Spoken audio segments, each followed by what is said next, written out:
Sheriff? Reach for the sky. You're my favorite. What the hell did you do to Woody? Okay, before we start, oh my god guys, I could literally cry. I'm always so nervous making this kind of video because I'm like, does anybody care? But you guys really came through for my Inside Out free video. Thank you so much. Oh, and 30,000 subscribers. What is going on? But yeah, this isn't what this video is about. I'm sure by now most of you know that Toy Story 3 is on the way, and I know people are kind of like, why are we doing this? I know, I feel the same way, honestly, but I will say that the last couple of days or weeks, I've kind of gone down a rabbit hole of pitches and ideas for Toy Story 5, and my opinion might be changing a bit. So I want to talk about some of that with you today. There is a bunch of great pitches all over the interwebs for Toy Story 5, but I think the one that really started to move me and made me think, oh damn, maybe Toy Story 5 should actually exist, was from ArtSpear Entertainment.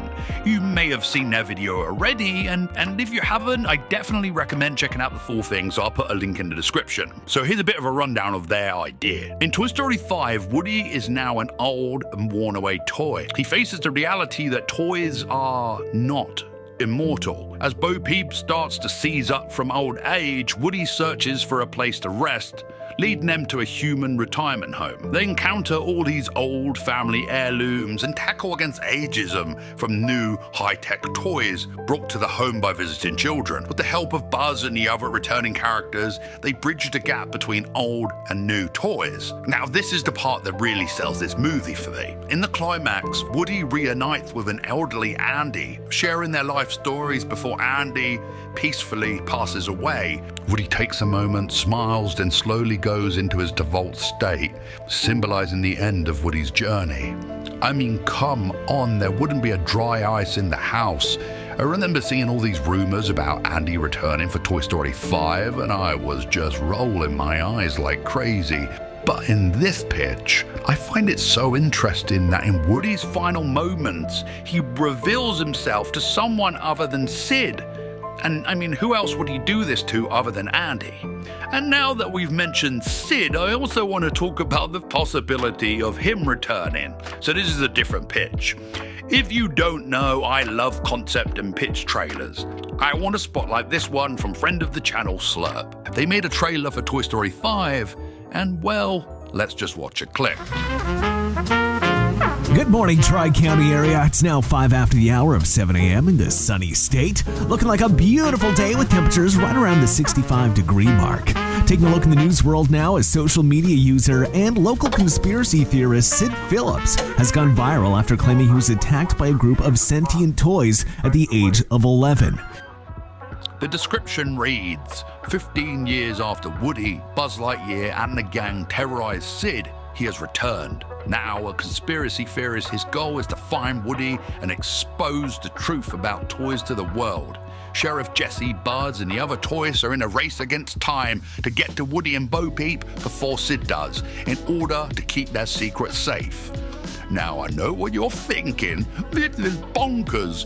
But come on, I reckon this could actually make for a pretty fun adventure for the toys. I was actually thinking that maybe this would work better, not as an entire movie, but one of those short films that they often do with the Toy Story characters. Think about it. A Disney Plus original film, I don't know, about 20 minutes long, and it's all about Sid, who has never been able to get over what happened to him as a kid. People think he's crazy, but he is determined to prove himself. So, what about my idea? Well, crack those knuckles. A decade after the events of Toy Story 4, Buzz Lightyear and Jessie find themselves largely forgotten in a world dominated by digital devices and tech toys. Bonnie is now a teenager and has lost interest in her old toys, and even Bonnie's little sister prefers high-tech gadgets. Buzz, fixated on the past and his friends he has lost along the way, makes an annual trip to to the carnival where he last saw Woody, hoping for a reunion that never comes. For her birthday, Bonnie's sister receives a new toy named TO1, an advanced AI-driven device that can adapt and learn from its environment. TO1 quickly becomes the child's favorite, reminiscent of what happened to Buzz in the original Toy Story. This is Buzz's breaking point. Determined to find closure, he convinces Jessie to embark on a cross-country road trip to find their old friends.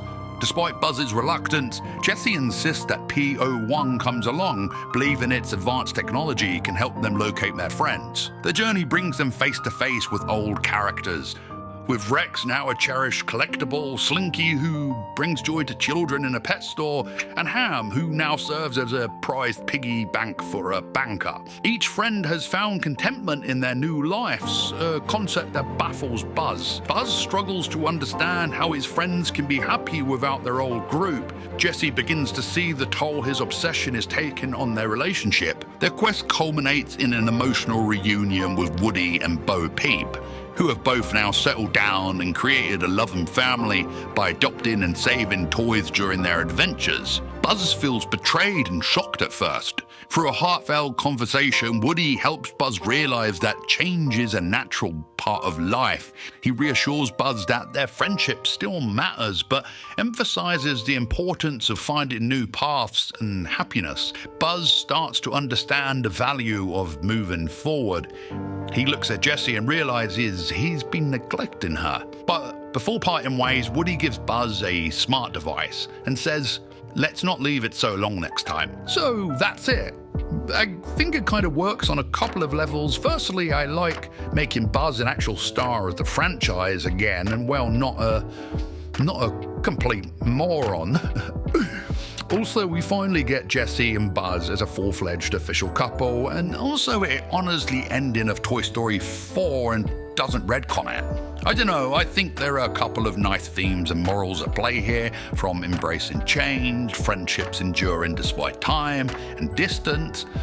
But yeah, that's my idea. What do you guys think of it? Let me know in that comment section down below.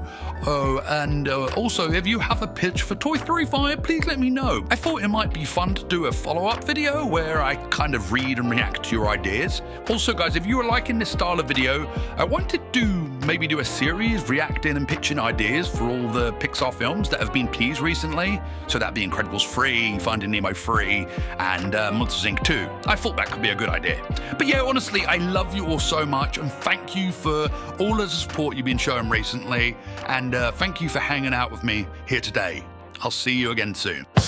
Yeti songs, making it chill, covering movies, TV, and pop culture thrill.